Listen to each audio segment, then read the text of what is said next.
జై శ్రీరామ్, శ్రీమాత్రే నమః. జై జనసేన, జై పవన్ కళ్యాణ్, జై వరాహి. వందే మాత్రం వీక్షకులకు అందరికీ నమస్సుమాంజలు. సుమారుగా నెల క్రితం ఎల్పిజి సిలిండర్ల కోసం ప్రజలు ఇబ్బందులు పడుతున్న సందర్భంలో ఒక వీడియోలో నేను మాట అన్నాను. ఇది యుద్ధం, తదనంతర పరిస్థితుల్లో భవిష్యత్తులో ఏం జరుగుతుందో తెలియదు కాబట్టి మనం క్రూడ్ ఆయిల్ విషయంలో పెట్రోల్ కానీ డీజిల్ కానీ పరిమితంగా వాడుకోవాలి, పబ్లిక్ ట్రాన్స్పోర్ట్ని ప్రోత్సహించాలి అని కొన్ని సూచనలు చేశాను. సరే, 5 రాష్ట్రాలు ఎన్నికలయ్యే ప్రజలు ఎక్కడికక్కడ చక్కటి మార్పు తెచ్చుకున్నారు, మంచి ప్రభుత్వాలను ఎన్నుకున్నారు. అటువంటి సందర్భంలో ఆ ఎన్నికల తర్వాత తొలిసారి హైదరాబాద్ వచ్చినప్పుడు ప్రధానమంత్రి మోడీ గారు ప్రజలకు కొన్ని సూచనలు చేశారు. ఏంటంటే, పెట్రోల్ డీజిల్ వాడకం తగ్గించండి, నూనె వాడకం తగ్గించండి, బంగారం కొనకండి 1 ఏడాది పాటు. ఇవన్నీ అంటే ఎవరికి వాళ్ళు తోచినట్టుగా ఆఫ్ నాలెడ్జ్ తోటి ఇష్టానుసారం చేశారు. ఎన్నికలు అయిపోయాక చెప్తారా క్రూడ్ అది దొరకదని 12 ఏళ్లలో ఈ కాడికి తీసుకొచ్చారు భారతదేశాన్ని. ఈ కాడికి ఈ యుద్ధం ఎవరి వల్ల వచ్చింది? ఈ యుద్ధం భారత ప్రమేయంతో వచ్చింది కాదు, భారత్ వల్ల వచ్చింది కాదు, భారత్ వల్ల ఆగేది కాదు.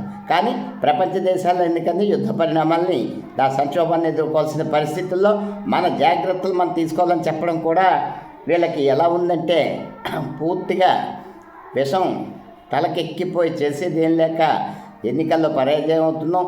ఇక్కడ చూస్తే పరిస్థితులని ఇష్టానుసారం మాట్లాడే వాళ్ళకి ఓటీ చెప్తున్నాం. ఈ యుద్ధం వల్ల జరిగే క్రైసిస్ వచ్చినప్పుడు మనం స్వీయ రక్షణ, స్వీయ నియంత్రణ చర్యలు తీసుకోవాలి. పెట్రోల్, క్రూడ్ అన్నవి మనం దిగుమతులు చేసుకోవాలి. ఎంత తగ్గించుకుంటే అంత విదేశీ మారక ద్రవ్యం మనకి మిగులుతుంది. ఇంకా బంగారం అన్నది ఇవాళ ఆప్షనల్గా మాత్రమే వాడాలి, కానీ కంపల్సరీగా వాడకూడదు. ప్రభుత్వం దగ్గర బంగారం నిలవ ఉంటే భారత విదేశీ మారక ద్రవ్యం నిలబడుతుంది. ప్రజలు కొంటే దిగుమతి సుంకాలు అవి పెరిగి డాలర్ విలువ పెరిగి రూపాయి విలువ పతనం అవుతుంది. అంతే, అంతకు మించి ఏం లేదు. ఏంటంటే కాబట్టి అలాగే వంట నూనెల విషయంలో మనకి చాలా వనరులు ఉన్నాయి. మరి ప్రభుత్వాలు ఎందుకు ఉపయోగించుకోవట్లేదు తెలియదు. కానీ వేరుశెనగ కానీ, సన్ఫ్లవర్ కానీ, పామాయిల్ కానీ ఎన్నో అవకాశాలు ఉన్నాయి మనకి. వాటి మీద ప్రభుత్వాలు, కేంద్ర రాష్ట్ర ప్రభుత్వాలు అన్నీ కూడా దృష్టి పెట్టి ఎక్కడ వీలైతే అక్కడ వంట నూనెల ఉత్పత్తులు భారీగా పెంచి మనమే దిగుమతి బదులు మనమే ఎగుమతి చేసే విధానానికి ప్రభుత్వాలు రావాలి. ఇంకో బంగారం విషయంలో ఇంకో ప్రభుత్వం కొన్ని వార్తలు వస్తున్నాయి. బంగారం ప్రభుత్వం దగ్గర డిపాజిట్ చేస్తే మానిటైజేషన్ ఏదో స్కీమ్ అది అయితే బాగానే ఉంది. దానివల్ల ప్రజలకు ఆదాయం వస్తుంది, ప్రభుత్వానికి పరపతి పెరుగుతుంది. కానీ పాత బంగారానికి బిల్లులు లెక్కలు చూపించాలి, అదంటే జరగని పని. ఎందుకంటే వారసత్వ సంపదగా 2 తరాల నుంచి వచ్చినవి ఉంటాయి చాలామంది దగ్గర. వాటి బిల్లులు ఇప్పుడు రమ్మన్నది అటువంటివి అసంబంధం. కొత్తవి కొంటే పన్ను వేశారు, పెంచారు, దానివల్ల రేట్లు పెరుగుతూ కొత్తవి కొనకుండా ఆపాలి. కానీ ఉన్న వాటికి ఇన్కమ్ ట్యాక్స్ వాళ్ళు వస్తారు లెక్కలు చెప్పండి అన్నది సహేతుకం కాదు. ఇంకా ముఖ్యమైన ఐటీ కంపెనీలు వంటివి అవకాశాలు ఉన్నవన్నీ కూడా వర్క్ ఫ్రమ్ హోమ్ చేసుకుంటే బాగుంటుంది. ఎడ్యుకేషన్ సిస్టంలో మాత్రం, విద్యా వ్యవస్థలో మాత్రం వర్క్ ఫ్రమ్ హోమ్ వద్దు, ఆన్లైన్ క్లాసులు వద్దు, కేవలం డైరెక్ట్ స్కూల్కి వెళ్ళి చెప్పాలి. ఎందుకంటే ఆన్లైన్ క్లాసుల వల్ల ఎక్కువ బాగా చదువుకునే పిల్లలకు పర్లేదు, కానీ average and below average students effect అవుతారు, గతంలో చూసాం. కాబట్టి మనం స్వీయ నియంత్రణ చర్యలు తీసుకొని ఎక్కడికక్కడ వ్యవసాయ ఉత్పత్తులు, ఉదాహరణకి రైతులు ఉన్నారు, కూరగాయలు ధరలు పతనం అయిపోతాయి. మార్కెట్కి తీసుకొస్తే కొనేవాళ్ళు ఉండరు, దళారులు సిండికేట్ అయిపోతారు. కాబట్టి ప్రభుత్వాలు ఏం చేయాలంటే ప్రతి పట్టణానికి సరౌండింగ్లో బైపాసుల్లోని ఎక్కడికక్కడ రైతులు ఊళ్ళోకి రాకుండా చక్కగా అక్కడే తమ కూరగాయల ఉత్పత్తులు నమ్ముకునే విధంగా చేస్తే వాళ్ళకి కొనుక్కునే వాళ్ళకి బాగుంటుంది. వ్యవసాయ మార్కెట్ కార్యాలయ కమిటీలు అన్నవి నామమాత్రంగానే ఉన్నాయి, కానీ అక్కడ రైతులకు ఏ సదుపాయాలు కానీ ఏమీ లేవు.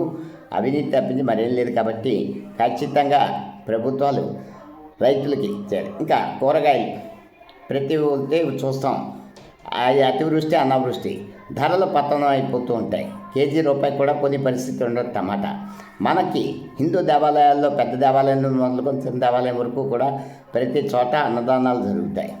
కాబట్టి హిందూ దేవాలయాలకి నేను ఒకటే విజ్ఞప్తి చేస్తాను, రైతులకు కూడా, మీకు ధర పతనం అయినప్పుడు వెంటనే సమీప దేవాలయాలు, అది పెద్దవి కావచ్చు చిన్నవి కావచ్చు, మీ సరసమైన ధరకి ఇస్తే అక్కడ ఆలయ అభివృద్ధికి ఆలయానికి ఖర్చు తగ్గుతుంది.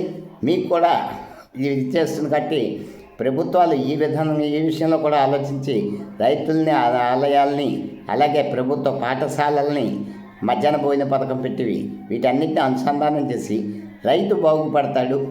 ఆలయంలో అన్నదానం జరుగుతుంది, పిల్లలకు మంచి రుచికరమైన భోజనం లభిస్తుంది. ఇటువంటి పరిష్కారాలు ఆలోచించి స్వీయ నియంత్రణతో ఎలక్ట్రికల్ వెహికల్స్ ఎక్కువ పెంచాలి. ఎలక్ట్రికల్ వెహికల్స్ పెంచాలంటే సోలార్ సిస్టమ్ను మనం సమర్థవంతంగా ఎక్కడికక్కడ ప్రభుత్వ కార్యాలయాల్లో కానీ, ప్రభుత్వ పాఠశాలల్లో కానీ ఎక్కడ ఖాళీ స్థలం ఉంటే అక్కడ సోలార్ ఎనర్జీని ఉత్పత్తి చేసుకునే దిశగా అడుగులు వేయాలి. మనం చేసి ఖర్చు పెట్టి ప్రతి రూపాయి పొదుపు వైపుగా వెళ్ళాలి, కానీ వృధా కాకుండా మన డాలర్తో రూపాయి మారకం విలువని నిలబెట్టే శక్తి మనకుంది. ఇది మన ఆర్థిక స్వావలంబన కోసం ప్రధానమంత్రి ఇచ్చిన పిలుపుని ముఖ్యమంత్రులు, మంత్రులు అందరూ కూడా తమ వ్యక్తిగత వాహనాల ఏమంటారు దాన్ని వ్యక్తిగత కాన్వాయ్లో వాహనాలను తగ్గించుకుంటున్నారు. ముఖ్యమంత్రులు, మంత్రులు అందరూ కూడా ఇంకా మరింతగా తగ్గించుకొని ప్రభుత్వ ఆదాయ ఖర్చుని అదుపు చేసి అధికార యంత్రాంగం కానీ, ప్రభుత్వాలు కానీ పూర్తిగా ప్రభుత్వ ఖర్చును నియంత్రణ చేసి మరింత ఆర్థిక స్వావలంబన చేసి భారత ఆర్థిక పరిస్థితిని మెరుగుపరచాల్సిందిగా కోరుకుంటూ వందే మాతరం. జై హింద్.